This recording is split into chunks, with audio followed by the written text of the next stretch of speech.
ലക്ഷക്കണക്കിന് മാസ വരുമാനം ഉണ്ടായിരുന്ന ഒരു ഉപദേശിയായിരുന്നു ഞാൻ. അതൊന്നും എനിക്ക് തികയത്തില്ല. പേരെടുത്ത് പറയുകയാണെങ്കിൽ Binu Vazhamuttam, Tijo Thomas, Tinu George, John Daru, Jino Jose. നിങ്ങളെപ്പോലെ ആയിരക്കണക്കിന് ദൈവമക്കൾ കഷ്ടപ്പെട്ട് ജോലി ചെയ്ത് ഓരോ രാജ്യങ്ങളിൽ ജോലി ചെയ്ത് ഉണ്ടാക്കി കിട്ടുന്ന പൈസയുടെ ഒരു അംശം കർത്താവിന്റെ വേലയ്ക്ക് വേണ്ടി എനിക്ക് തരുമ്പോൾ ഞാൻ ഇവിടെ കുട്ടി രാജാവായിട്ട് വാണ് എന്റെ ഇഷ്ടം പോലെ ഞാൻ അങ്ങ് ബോധിച്ചു പോലെ ജീവിക്കുകയാണ്. ഇനി ഈ ഭാര്യ എന്ന് പറയുന്ന വ്യക്തിയും ഈ പ്രവാചകനെ പോലെ തന്നെ പ്രവാചകന്റെ ഉടായ്പകൾക്ക് കൂട്ടുനിൽക്കുന്ന മറ്റൊരു ഉടായ്പാണെങ്കിൽ വിഷക്കുപ്പി വരെ ഞാൻ ബാഗിൽ നിന്ന് എടുത്ത് കാണിച്ചിട്ടുണ്ട്. ലണ്ടനിലൊക്കെ പോകുമ്പോൾ ആൾക്കാരുടെ പേരൊക്കെ പറഞ്ഞ് ഞാൻ പ്രവചിക്കുകയാണ്. സത്യത്തിന്റെ ആത്മാവിലായിരുന്നില്ല എന്റെ പൊന്നു സഹോദരങ്ങളെ.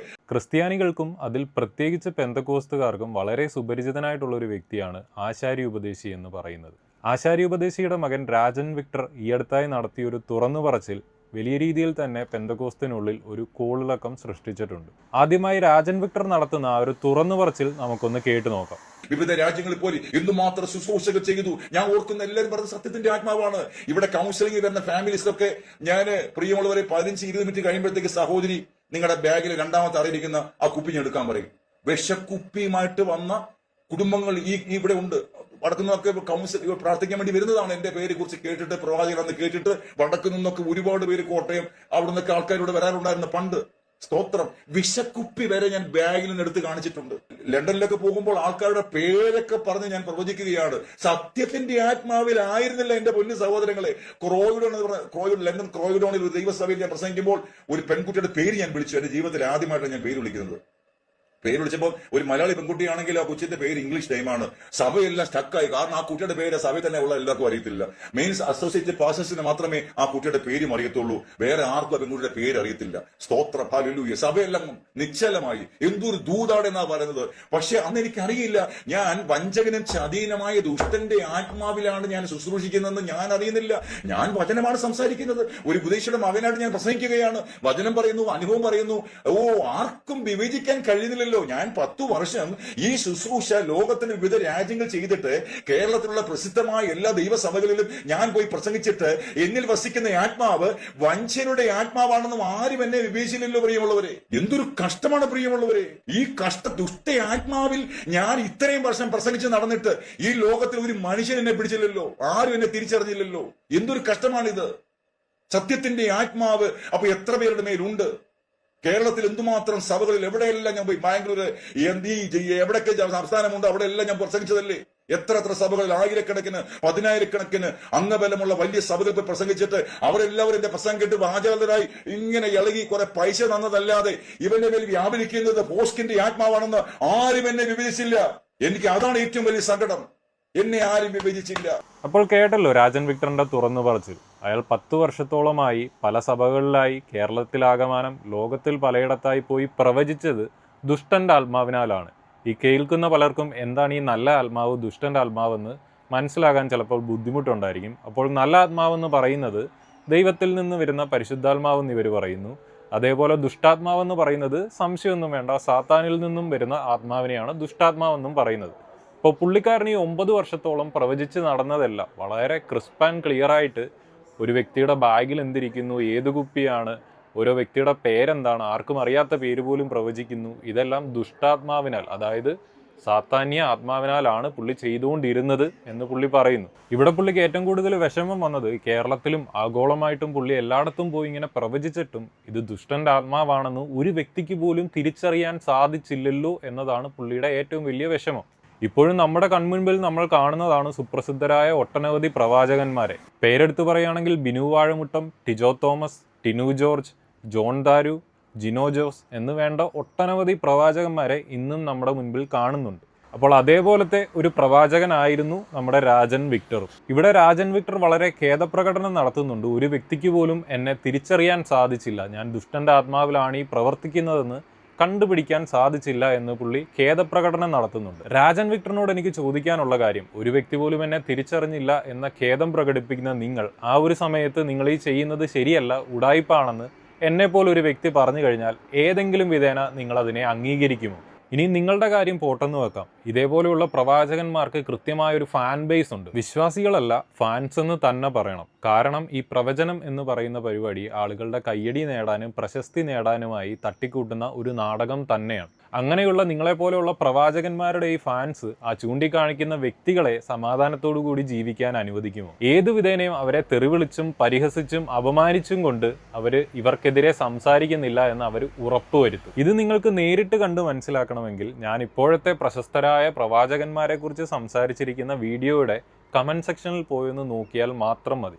ചൂണ്ടിക്കാണിക്കുന്നവരെ സാത്താനാക്കിക്കൊണ്ട് അടിച്ചമർത്തുന്ന പ്രവണത വളരെ വ്യക്തമായിട്ട് നിങ്ങൾക്ക് അവിടെ കണ്ടു മനസ്സിലാക്കാം. പിന്നീട് രാജൻ അവിടെ വ്യാകുലനാകുന്നത് എന്തുകൊണ്ട് 9-10 വർഷത്തോളമായിട്ടും ആരും എന്നെ വിവേചിച്ചറിഞ്ഞില്ല, അതായത് ഡിസ്റ്റിങ്വിഷ് ചെയ്ത് അറിഞ്ഞില്ല, ഇത് യഥാർത്ഥ ആത്മാവല്ല, ഇത് ദുഷ്ടന്റെ ആത്മാവാണെന്ന് എന്തുകൊണ്ട് അറിഞ്ഞില്ല?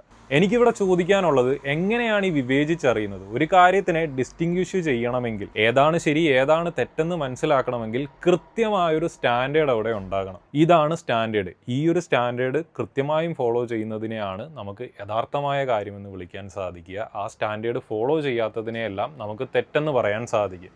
ഈ ഒരു രീതിയിൽ എങ്ങനെയാണ് നിങ്ങൾക്ക് ഇതിൻ്റെ ഒരു സ്റ്റാൻഡേർഡ് സെറ്റ് ചെയ്യാൻ സാധിക്കുക? ഇനി അതല്ലെങ്കിൽ ഏതെങ്കിലും മീറ്ററുകൾ വല്ലതും അവൈലബിൾ ആണോ? നമ്മുടെ വീട്ടിൽ വെച്ചിരിക്കുന്ന ഈ ഇലക്ട്രിസിറ്റി എത്രത്തോളം ഉപയോഗിച്ചു, അല്ലെങ്കിൽ വെള്ളം പോകുമ്പോൾ എത്രത്തോളം വെള്ളം ഉപയോഗിച്ചു എന്ന് കൃത്യമായി അളന്ന് മനസ്സിലാക്കാനുള്ള അതേപോലെയുള്ള എന്തെങ്കിലും ആത്മ മീറ്ററുകൾ അവൈലബിൾ ആണോ? എന്തായാലും വിവേചിച്ചറിയാനുള്ള ചെറിയൊരു പൊടിക്കൈ രാജൻ പറയുന്നുണ്ട്, അത് നമുക്കൊന്ന് കേട്ടു നോക്കാം. അതുകൊണ്ട് ഒരു ദൈവദാസന്റെ ശുശ്രൂഷ കണ്ടിട്ട് അവരുടെ ജീവിതം അളക്കരുത്, മനസ്സിലാക്കരുത്. ഫലത്താലാണ് വൃക്ഷത്തെ തിരിച്ചറിയേണ്ടത്. ഒന്നുമല്ലെങ്കിലും ആ ദേവദാസന്റെ സ്വന്തം ഭാര്യയോട് പോയി ചോദിക്കണം, സഹോദരി നിങ്ങളുടെ ഭർത്താവ് എങ്ങനെയുണ്ട്? ആ സ്വന്തം ഭാര്യ നല്ല 100% സാക്ഷ്യം പറയുന്നില്ല എങ്കിൽ ആ ദേവദാസന്റെ ശുശ്രൂഷ നാം സംശയിക്കേണ്ടിയിരിക്കുന്നു. അത്ര തന്നെ.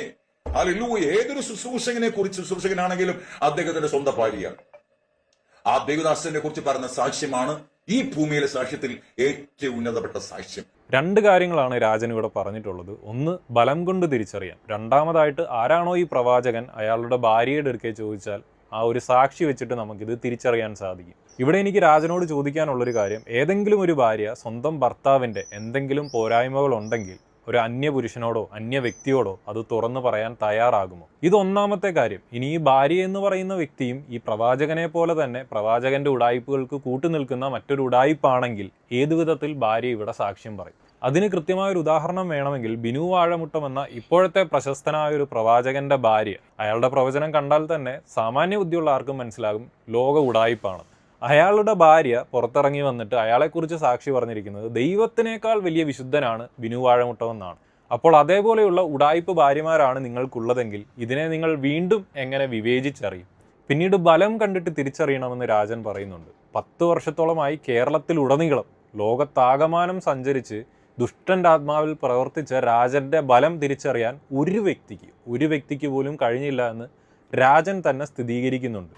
ആ ഒരു സാഹചര്യത്തിൽ എന്താണ് ഈ ബലമെന്നും എന്തിൻ്റെ അടിസ്ഥാനത്തിലാണ് ഈ ബലത്തെ തിരിച്ചറിയുന്നതെന്നും മനുഷ്യന്മാരെങ്ങനെ മനസ്സിലാക്കും? എന്തായാലും 10 വർഷത്തെ സ്വന്തം അനുഭവം ഇതായിട്ടിരിക്കെ രാജന് ഇപ്പോൾ മറ്റുള്ള പ്രവാചകന്മാരെ കണ്ടാൽ അവർ സത്യത്തിൻ്റെ ആത്മാവിലാണോ അതോ വ്യാജാത്മാവിലാണോ സംസാരിക്കുന്നതെന്ന് വിവേചിച്ചറിയാൻ ഉള്ള കഴിവ് തീർച്ചയായിട്ടും ഉണ്ടായിരിക്കും. ആ ഒരു സാഹചര്യത്തിൽ എനിക്ക് രാജനോട് പറയാനുള്ളത്, നിങ്ങളെയോ വിവേചിച്ചറിയാൻ ഒരു വ്യക്തിയും ഉണ്ടായിരുന്നില്ല. നിങ്ങളെങ്കിലും ആ ഒരു തെറ്റ് ആവർത്തിക്കാതിരിക്കുക. ഇപ്പോഴത്തെ പ്രവാചകന്മാരെ നോക്കിയിട്ട് ആരാണ് സത്യത്തിന്റെ ആത്മാവിൽ പ്രവചിക്കുന്നതെന്നും ആരാണ് ദുഷ്ടാത്മാവിൽ പ്രവചിക്കുന്നതെന്നും നിങ്ങൾക്ക് പറയാൻ സാധിച്ചു കഴിഞ്ഞാൽ ലക്ഷക്കണക്കിന് വിശ്വാസികളെ ഈ പ്രവാചകന്മാർ പറ്റിക്കുന്നതിൽ നിന്നും നിങ്ങൾക്ക് രക്ഷിക്കാൻ സാധിക്കും. എന്തായാലും തുടർന്നുള്ള വീഡിയോയിൽ എന്താണ് ഒരു പ്രവാചകന്റെ ലൈഫ് സ്റ്റൈൽ എന്നതിനെക്കുറിച്ച് അദ്ദേഹം പറയുന്നുണ്ട്. ഏത് രാജ്യത്ത് ഏത് രാജ്യത്ത് പ്രസംഗിക്കാൻ പോയാലും പണം ഉണ്ടാക്കുക എന്നുള്ള ചിന്ത ഒരു കാലത്ത് എനിക്കുണ്ടായിരുന്നു പ്രിയമുള്ളവര്. അത് എന്റെ സ്വഭാവമായിരുന്നു. എനിക്ക് ഭയങ്കര പണത്തിന്റെ കുതിയനായിരുന്നു ഞാൻ. എത്ര കിട്ടിയാലും തികയില്ല. അങ്ങനെ ഒരു അവസ്ഥയായിരുന്നു. ലക്ഷക്കണക്കിന് മാസ വരുമാനം ഉണ്ടായിരുന്ന ഒരു ഉദ്ദേശിയായിരുന്നു ഞാൻ. അതൊന്നും എനിക്ക് തികയത്തില്ല. ഓരോ രാജ്യത്തിൽ പോകുമ്പോൾ പുതിയ സ്പോൺസേഴ്സിനെ കണ്ടെത്തുക എന്നുള്ളതാണ് എന്റെ ലക്ഷ്യം. ആ ഒരു മോഹം, ദ്രവ്യാഗ്രഹം സകല ദോഷത്തിന് കാരണമാണ്. ഈ സാധനം വന്ന് കയറിയാൽ പ്രശ്നം അതാണ്. അങ്ങനെ ആ ഒരു ദ്രവ്യാഗ്രഹം കാരണം ജഡിക സ്വഭാവ നിമിത്തം 9 വർഷം വേണ്ടി വന്നു ശുശ്രൂഷകരായി എനിക്ക് എന്റെ ഉള്ളിൽ ഒരു വചനം വെളിപ്പെട്ട് കിട്ടുവാൻ. തലച്ചോറിനകത്ത് 100 കണക്കിന് വചനമുണ്ട്.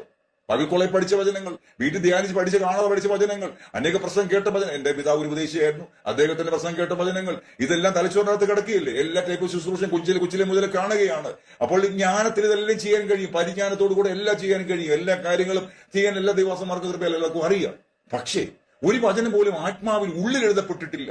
അതെനിക്ക് അറിയുമില്ല.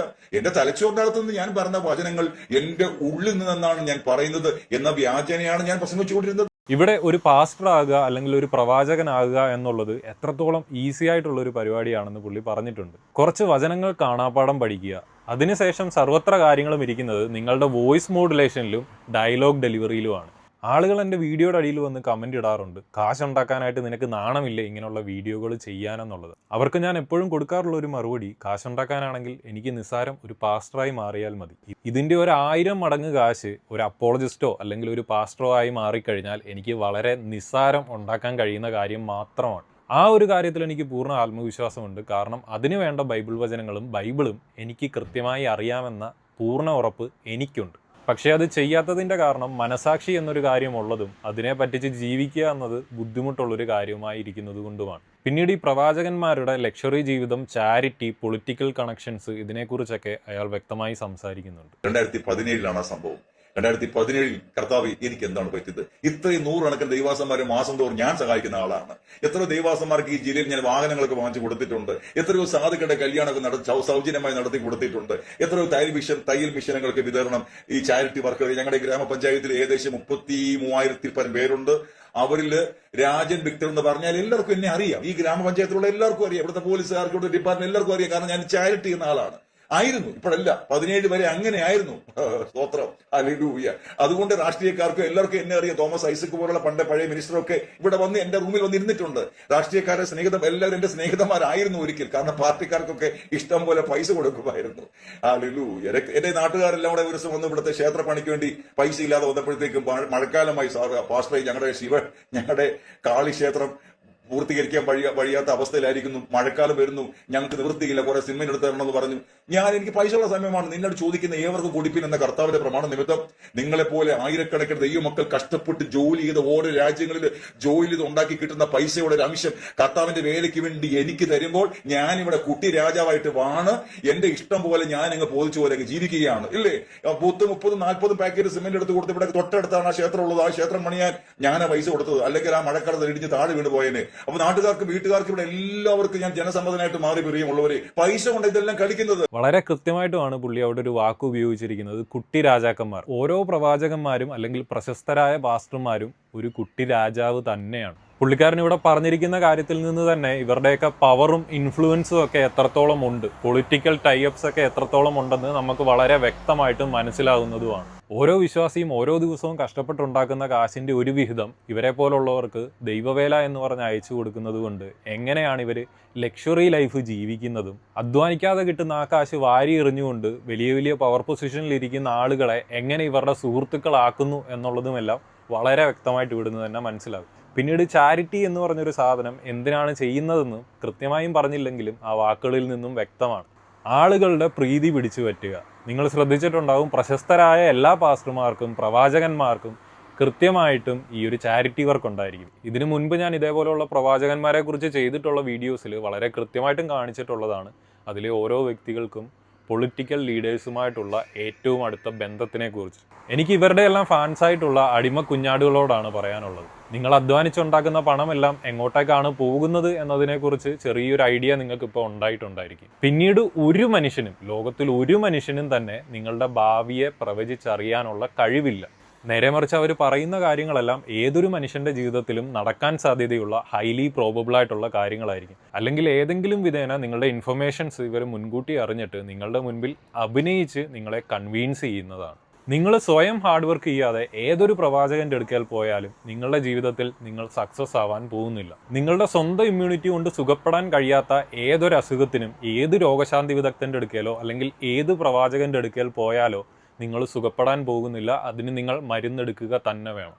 ഇനിയും നിങ്ങളുടെ ജീവിതത്തിൽ സന്തോഷവും സമാധാനവും ഇല്ലെങ്കിൽ അത് എന്തുകൊണ്ടില്ലാതാകുന്നു, അതിൻ്റെ കാരണങ്ങൾ എന്താണെന്ന് നിങ്ങൾ തന്നെ കണ്ടുപിടിക്കുകയോ അല്ലെങ്കിൽ അതിനായിട്ട് പ്രൊഫഷണലി നിയോഗിക്കപ്പെട്ടിരിക്കുന്നവരെ പോയി കണ്ട് അതെല്ലാം സോർട്ട് ഔട്ട് ചെയ്യുകയോ അല്ലാതെ ഇതേപോലുള്ള ഏതൊരു പ്രവാചകന്റെ അടുക്കൽ പോയിട്ടോ ഏതൊരു പാസ്റ്ററുടെ അടുക്കൽ പോയിട്ടോ നിങ്ങളുടെ ജീവിതത്തിൽ ഒരു മാറ്റവും ഉണ്ടാവാൻ പോകുന്നില്ല.